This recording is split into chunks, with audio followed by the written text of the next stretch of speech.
Bonjour, bienvenue pour cette nouvelle vidéo critique Shingeki no Kyojin épisode 17, 5, 54, bon vous l'appelez comme vous voulez. Bref, c'est le 17e épisode de la saison 3, le 54e épisode de la série. Du coup, épisode tant attendu. Ouais, c'est ça, on va s'en rappeler de celui-là. On le disait déjà dans les précédentes vidéos, on anticipait un petit peu qu'il y allait avoir une grosse réalisation, en tout cas des moyens un peu plus développés sur cet épisode, parce que tout simplement il se passe des choses absolument énormes. Hein. Et oui, après l'assaut suicide donc de Erwin et sa cavalerie.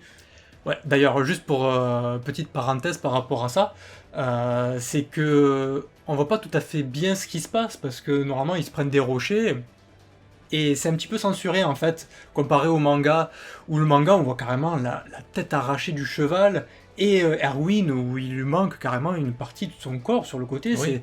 C'est assez horrible, donc on se rend compte vraiment des dégâts absolument énormes que font ces rochers. Et là un petit peu moins parce qu'il y a la censure qui est logique, hein, parce que bon, les animaux tout ça on les fait pas souffrir, à part dans Jojo. Bon alors tout s'enchaîne super vite. Alors au début on a le titan bestial hein, qui est énervé en fait de voir cet assaut suicide. Pour lui il trouve ça totalement incohérent. Et d'ailleurs il a des paroles assez mystérieuses en disant encore une fois des trucs comme bah je ressens pas mon père, etc. Enfin, qu'est-ce que ça nous concerne? Ouais, il parle du roi Reis qui apparemment a effacé la mémoire du peuple donc justement qu'il attaque. Et lui, il a une grosse rancœur envers ce peuple, donc il leur fait la guerre, vraiment une énorme rancœur. Il dit en fait que cet assaut suicide, au final, ça va les faire passer pour des héros, et il veut absolument pas que ça soit le cas. Pour lui, c'est vraiment des ennemis mortels, quoi. Il a la rage totale, quoi. Et donc après, il reprend son calme, au final. Il voit le bataillon attaquer, le bataillon qui est complètement Apeuré, hein. apeuré, terrifié même, et qui lance on dirait un petit peu au hasard Ouais bah c'est pour brouiller un petit peu les pistes. Hein.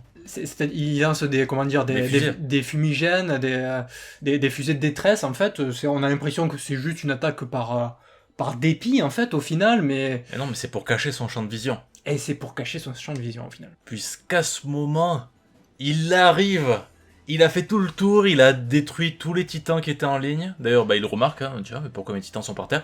Et Rivai, qui sort de la fumée, et du coup, qui va bolosser totalement hein, dans un Sakuga incroyable. Ah. Ça, on l'entendait. C'est sans doute une des scènes que j'attendais, c'est une de mes scènes préférées du manga, c'est une des scènes que j'attendais vraiment énormément de cet épisode.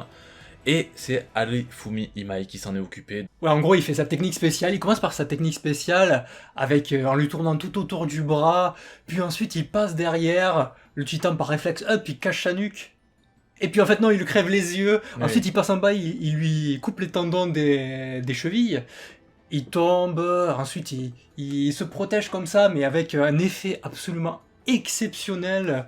T'as Rivai qui change de direction en fait en plein dans les airs. On voit, il y a un petit zoom sur son équipement en fait. C'est super bien foutu.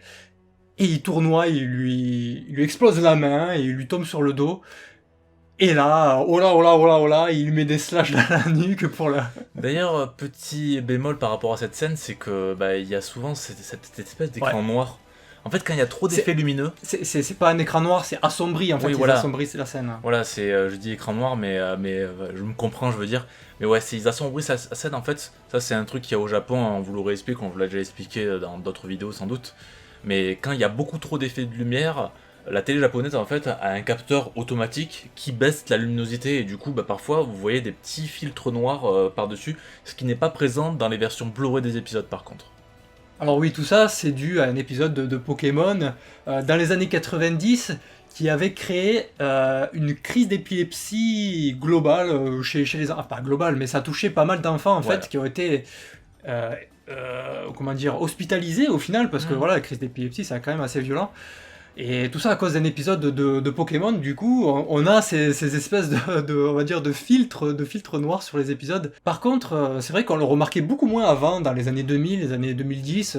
Il y a eu quand même pas mal d'animés avec des scènes avec beaucoup d'action et tout ça. Et là, on a l'impression que ça allait beaucoup plus récemment, hein, depuis quelques mois, voire quelques années. On le remarque dans Tate no Yusha, dans One Punch Man aussi, hein, le dernier épisode par exemple, où il y a énormément de scènes assombries comme ça. Là, c'est pareil dans Shingeki, et je trouve que ça gâche un petit peu le plaisir, parce que voilà, ils mettent ce filtre généralement quand il y a beaucoup d'actions, d'effets spéciaux, et c'est les Sakuga, c'est ce qu'on préfère et c'est ce qu'on a envie de voir. Donc du coup, c'est un petit peu dommage d'avoir ce petit filtre. Alors évidemment, bon, si ça tenait qu'Arriva, il l'aurait achevé, mais il doit le garder en vie, parce que c'est justement, il faut récolter des informations. C'est un important témoin. Voilà. Et mais un titan arrive pour le sauver, hein, pour sauver le titan bestial. Et du coup, Arriva est désespéré, il dit non, mais tu m'échapperas pas, et il poursuit avec d'autres titans qui se mettent devant sa route, donc il commence à démonter.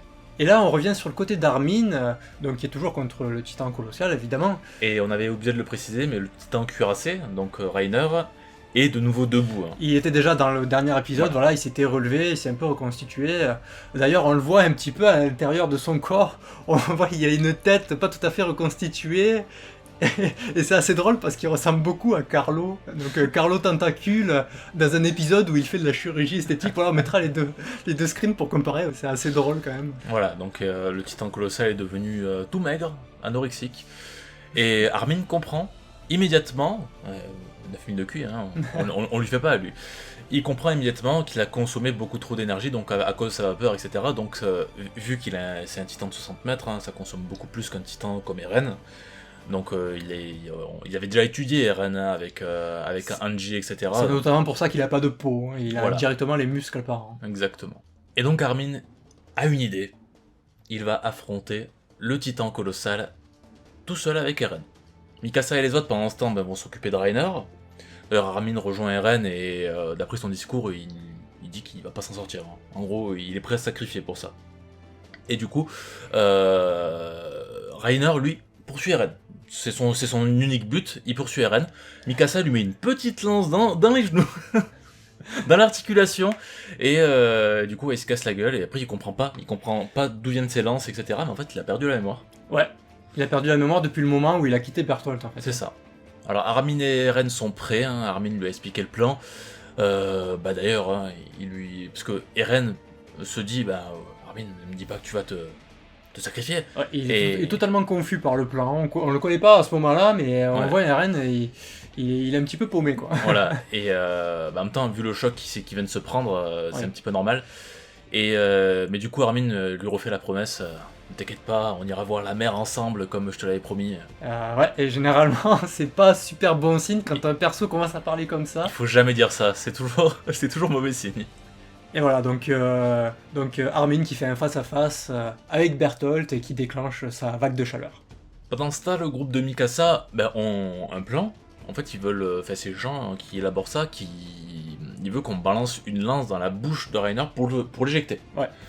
Du coup, leur plan, c'est donc de passer chacun d'un côté, taper les deux côtés de la mâchoire, pour que ça lui ouvre la gueule, ça lui décroche la mâchoire. Oui, c'est ça. Du coup, d'un côté, Connie y arrive, il arrive à planter une lance, et de l'autre côté, Sacha se fait repousser, en fait, il met un gros coup de mandale, et elle se fait repousser, d'ailleurs, la lance qui explose sur elle, Sacha, donc elle prend de très gros dégâts. Donc, vu qu'il a un côté de la mâchoire un petit peu décroché, elle a à moitié ouverte sa bouche, Mikasa hésite un petit peu à tenter, donc elle est... Ouais, parce que c'est un peu dur à viser quand même avec la lance et tout. Et à ce moment-là, Andy qui ressort. On la croyait morte, mais bon, enfin, on le croyait pas vraiment parce qu'au final, on l'a pas vu mourir. Quand on voit pas quelqu'un mourir, il ne meurt pas dans les animés, c'est comme ça. Mais on voit qu'elle a une marque à l'œil, donc elle a sûrement perdu un œil, ouais. Quelque chose comme ça. Et du coup, elle arrive à décrocher un coup de lance donc, du côté de la mâchoire qui manquait, ce qui décroche totalement sa bouche. Mikasa qui arrive dans un Sakuga énormissime. Ouais, encore une fois. Le flottement dans la langue et tout, c'est tellement bien fait. Et après, elle lui balance la langue dans la gorge. Oui, elle rentre totalement dans la bouche et elle lui met sa lance dans la bouche sans aucun jeu de mots. Il sort avec sa tête de Carlo. Il sort dans un effet explosion assez magnifique. Alors ce cut a été réalisé par Motsuaki Takabe, qui est un animateur qu'on retrouve dans quelques productions de Wit Studio, mais pas que. Mais ce qui est assez rigolo, c'est qu'on voit qu'il est souvent sur des travaux où Halofumi Imai a travaillé. Donc c'est peut-être un disciple. C'est peut-être un disciple, hein, mais souvent donc même sur des trucs très annexes en fait, qui sont pas de Wit Studio, il a travaillé avec Monsieur Imai. Pendant ce temps, Armin au sauna, en train de se la couler douce. Non, Enfin, pas du tout. En fait, il non, est en oui. train de cramer comme un rôti du dimanche. Ouais, non, mais là, il est sur la broche du kebab. Hein. Donc, ouais, il est totalement brûlé. Hein. Il a plus de cheveux, plus rien, plus de peau. Et il arrive à résister. Ouais, il arrive à résister, bon, jusqu'à un certain moment. Une fois qu'il a cramé, donc une fois que la fumée s'est en allée, bah, c'était une diversion. Eren a rebouché en bas, il s'est solidifié. Et du coup, bah, Bertholdt, il fait mais qu'est-ce que c'est, quoi? Il s'est solidifié. Eren qui arrive derrière, t'es mort. Sakuga encore une fois de Halufumi Imai. Et là, c'est symbolique. C'est symbolique parce que la toute première fois que Eren rencontre Bertholdt, donc le titan colossal, donc dans la saison 1, c'était également un Sakuga de Halufumi Imai. Ouais. Et donc là, c'est symbolique parce que voilà, on conclut de la même façon qu'on a commencé. Et ouais, le Sakuga, bon, il est très court, mais il est encore une fois magnifique. Eren qui arrive, qui attaque, il retire Bertholdt de son titan, du coup, ça, voilà, le titan, il arrache, ouais, il a plus de jambes, ouais, il a plus de bras, il arrache totalement du titan. Ouais. Et c'est d'autant plus symbolique qu'il le fait à main nue, c'est-à-dire avec son équipement tridimensionnel et pas avec son titan, hein, où il est quand même beaucoup plus fort avec son titan, évidemment. Et ouais, c'est un exploit assez extraordinaire parce que c'est quand même le big boss, l'entité absolument ultime de Shingeki, c'est la référence, quoi. C'est le premier gros titan qui arrive et qui défonce tout, quoi. Il est sur la jaquette du tome 1, il est sur l'affiche promotionnelle, c'est lui qu'on voit qui est l'emblème, la mascotte de Shingeki. Donc moi je pensais que l'épisode allait se finir ici, mais au final il montre un petit flashback. Normalement, en fait, si tu veux, dans le manga, c'est 2 chapitres, là le chapitre aurait dû s'arrêter ici, et en fait le début du prochain chapitre c'est le flashback, du coup, et là ils l'ont montré, donc le flashback avec Eren et Armin quand ils se rencontrent. Du coup, bah, Eren qui a un petit moment nostalgique et finalement qui dit à Armin que c'était le plus brave d'entre eux. Voilà, donc Armin qui s'est sacrifié au combat, tout comme a pu le faire Erwin un petit peu plus tôt, donc de grands guerriers. Et vos âmes resteront en paix, je sais pas quoi dire, mais c'est bon. Bon voilà, l'épisode est fini. Globalement, c'était un très bon épisode, un épisode qui restera dans les mémoires certainement. Oui, bah, c'était le meilleur épisode de cette partie déjà, très clairement, hein, je pense que ça restera le meilleur épisode de cette partie. On en attendait beaucoup, il est vraiment exceptionnel. Le seul défaut, qui n'en est pas vraiment un, c'est qu'on a l'impression que tout est expédié de manière assez rapide. Et on a envie que ça dure un petit peu plus longtemps, tu vois, que ça soit un petit peu plus développé, et là tout s'enchaîne, comme ça, les scènes là tout d'un coup, et il y a 3 ou 4 combats dans l'épisode, on n'a pas le temps, dans cet épisode on n'a pas le temps, et c'est un peu dommage, quoi. Alors attention, c'est du pinaillement évidemment, mais non, pas vraiment, mais c'est un défaut, comme je le disais, c'est un défaut sans vraiment un attrait, quoi. Mais le truc c'est que la série, enfin, cette partie de saison fait que 10 épisodes. Donc ils ont été obligés vraiment de condenser, vraiment de mettre les trucs et de les adapter vraiment d'une manière très rapide, très soutenue. En même temps, après il y a beaucoup d'action, donc ça se suit normalement, voilà. Vu qu'il y a beaucoup d'action, mais c'est vrai qu'on aurait aimé avoir un petit peu plus de détails. Par exemple, le moment où Rivai arrive, on aurait aimé le voir trancher un petit peu. Dans le manga, on voit un petit peu mieux quand on le voit trancher en mode roue, là. C'est-à-dire, il fait titan par titan, voilà. Ils sont en ligne, on rappelle, ils sont en ligne pour accéder au titan bestial. Et un par un, ils sautent, tu vois, sur les titans, un par un, avant d'accéder au titan bestial, tout en passant à travers l'écran de fumée, quoi. Parce que l'animé de Shingeki, justement, nous a habitués souvent à rajouter pas mal de petits segments, de petits passages, où justement l'animation prenait le pas pour inventer des choses. Là, ils sont contentés juste d'adapter les planches du manga très fidèlement, de très belle manière, mais voilà, on aurait aimé un poil plus, mais ça c'est vraiment être pinailleur.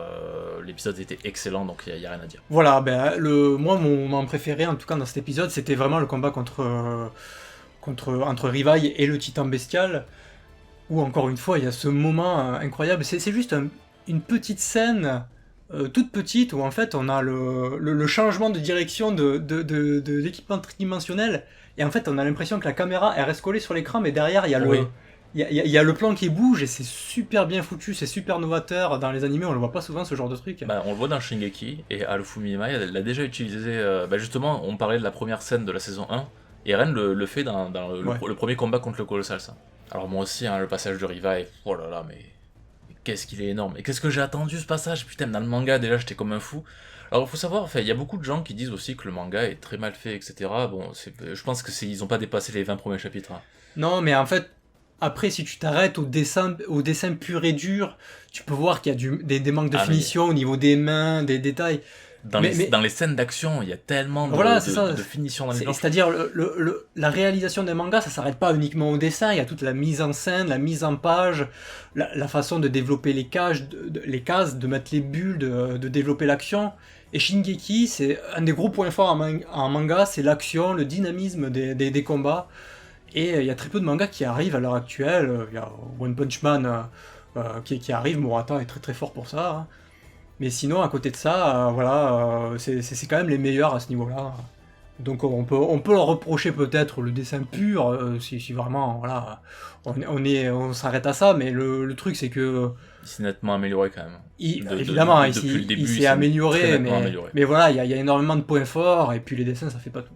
Mais le truc, il y a quand même ce sentiment en fait qui me trouble un peu, c'est que ce passage dans le manga, c'est sans doute un de mes préférés ou mon préféré. Dans l'animé, il y a des passages que je préfère plus. Notamment dans la saison 2, par exemple, le combat de Eren contre Reiner en Titan, il est incroyable. Ah, et surtout, après, t'as la scène où t'as Bertolt qui tombe quand il se transforme en Titan en tombant. Oh là, mais ce combat, il était tellement incroyable en animé. Et voilà, là, j'ai eu la même sensation que dans le manga, mais j'ai pas été aussi époustouflé que dans d'autres épisodes d'anime. Après, on va me dire encore une fois, mais vous êtes pinailleur, etc. Mais c'est le ressenti que j'en ai. C'est que l'épisode était exceptionnel, mais il y a des passages que je préfère dans les précédentes saisons. Alors que dans le manga, par contre, dans le manga, c'était vraiment un de mes passages préférés ever. Voilà, vous aussi, dites-nous quels sont vos passages préférés dans l'anime ou le manga. Et partagez tout ça avec nous, dans l'espace des commentaires, évidemment. Bref. N'oubliez pas bien sûr de mettre un pouce en l'air, de vous abonner, de suivre les réseaux sociaux, etc. Et on se retrouve pour une prochaine vidéo. Sur ce, à très bientôt. Bye bye. À bientôt.